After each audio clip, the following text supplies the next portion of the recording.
بسم الله الرحمن الرحيم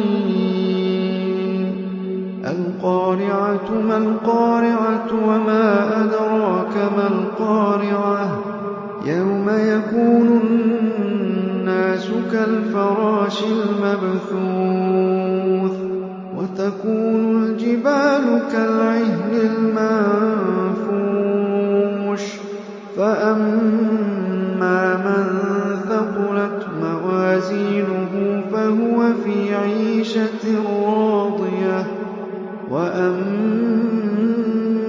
من خفت موازينه فأمه هاوية وما